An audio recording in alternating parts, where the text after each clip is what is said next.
essa linha com essa coluna. Então, 9 vezes 3 mais 16 vezes 4, 91.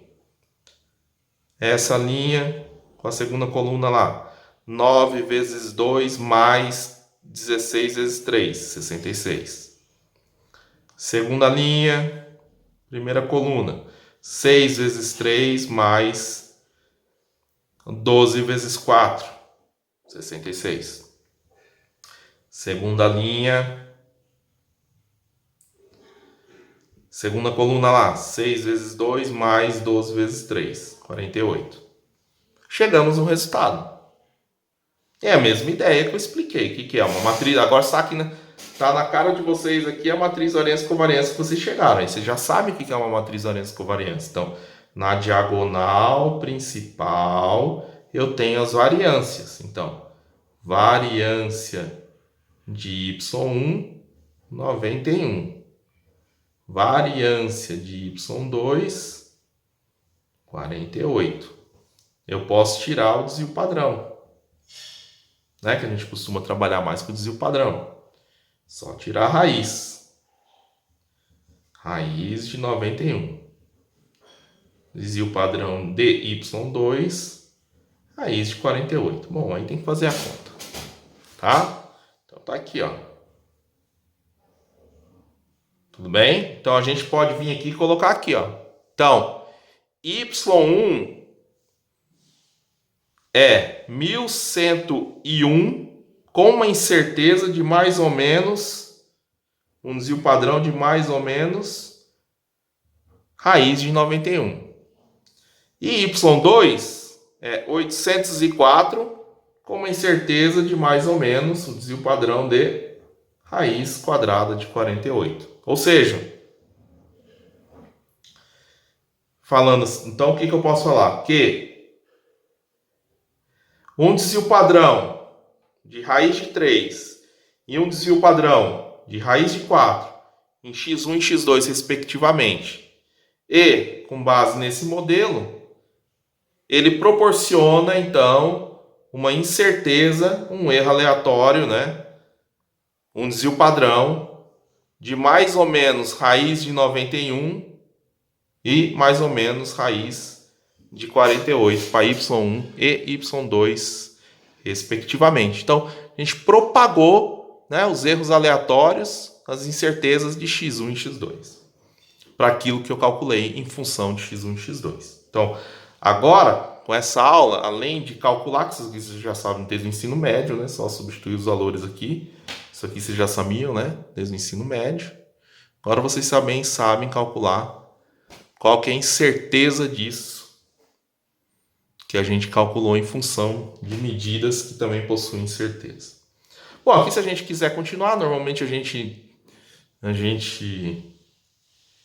foca mais na diagonal principal, mas aqui a gente está vendo, ó, que interessante, ó, quem que é esse cara aqui? Matriz Orensky-Covariança, a gente já viu, fora da diagonal as covariâncias. Então esse cara ali, 66, é a covariância, né? A covariância que a gente coloca esse símbolo assim, ó, sigma de y1 com y2, né? 66. E esse cara aqui, quem que é? É a covariância y2, y1. 66 também. Claro, né? Não comentei? Que a covariância, comentei ali na teoria, que a covariância 1, 2 é igual a covariância 2, 1. Então é isso. Tinha que dar igual mesmo. Se eu errasse no cálculo, daria para ver aqui. É uma forma de conferir também, para ver se não, né, pelo menos tem um indicador ali se tem alguma coisa errada, né? Então, 66 é um bom sinal aí, né? Provavelmente. Enfim, você bate o olho e fala na prova, né? Opa, pelo menos aqui deu certas covariâncias, né? Esses dois elementos aí bateram, que é para bater mesmo, né? Então significa o quê? Que y1 e y2 possuem relação um com o outro, né? Evidentemente, né, pessoal? y1 é calculado em função de x1 e x2, e y2 também é calculado em função de x1 e x2. Então é óbvio que eles têm correlação. E a covariância, quando não é nula, ela reflete correlação. Inclusive, eu posso calcular, né, o coeficiente de correlação, né? Vocês já viram em estatística. Então, a partir do desvio padrão aqui e das covariâncias, eu consigo calcular a correlação entre Y1 e Y2, ok? Mas era isso, vamos focar mais aqui nesses elementos aqui da diagonal principal, que é o desvio padrão de Y1 e o desvio padrão de Y2, então, que a gente resolveu. Então, aqui está a incerteza em Y1, a incerteza em Y2, a descrição do erro aleatório, então, de Y1 e de Y2, o seu desvio padrão, né?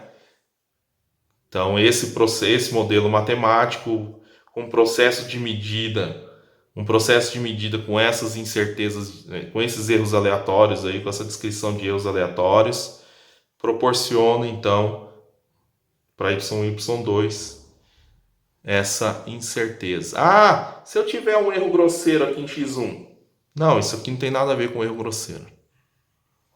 Tá? O que a gente calculou não tem nada a ver com erro grosseiro, isso aqui, ó, desse padrão, tá? Se eu tiver um erro grosseiro aqui em X1, ele vai estar refletido aqui. Tá? Então vai estar me dando um viés nessa medida aí. Tudo bem? Que é algo que daí a gente vai ver ao longo da disciplina aí que tem mecanismos, né, para você poder estar detectando se tem algum erro não aleatório, né, presente no conjunto de medidas. Ok? Depois a gente volta então na parte 2 a parte do vídeo 2, né, sobre esse assunto. Eu vou mostrar para vocês qual que é a ideia dessa equação aqui. Que aqui eu mostrei via que a gente vê nas apostilas e livros sobre o tema, né, o desenvolvimento formal para chegar aqui na lei de propagação de variância e covariância. Valeu!